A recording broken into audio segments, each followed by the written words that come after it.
আপনি আল্লাহর হয়ে যান, নিজেকে আল্লাহর জন্য ওয়াক্ফ করে দেন, আল্লাহ আপনার হয়ে যাবেন ইনশাআল্লাহ। আপনি মানুষের কাছে আশা করতে গেলেই কষ্ট পাবেন। কেন সে এমন করলো, কেন আমাকে বুঝলো না, কেন সে আমার সাথে খারাপ আচরণ করলো, আমি তার জন্য এত করলাম, সে কেন আমাকে মূল্যায়ন করলো না। আপনি কখনই কষ্ট পাবেন যখন কারো কাছে কিছু আশা করছেন। আশা করেন না আল্লাহ ছাড়া কারো কাছে, আপনি কষ্ট পাবেন। আল্লাহ পাক আপনাকেও ভালোবাসেন, আল্লাহ পাক অবশ্যই আপনাকে ভালোবাসেন। জীবনের দীর্ঘ সময় পর্যন্ত আপনি আল্লাহকে ডাকেন নাই, আল্লাহ আপনাকে ফেলে দেয় নাই।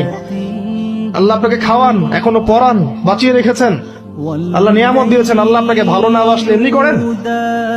আল্লাহ পাক অপেক্ষা করছেন কবে খালি আপনি আসবেন আল্লাহর কাছে, এসে বলবেন আস্তাগফিরুল্লাহ ওয়া আতুবু ইলাইহি। আমরা মুসলমান, আমাদের আল্লাহ আছে, আমাদের আখিরাত ভুলে গেলে চলবে না। আমরা মৃত্যুকে আড়াল করলে হবে না।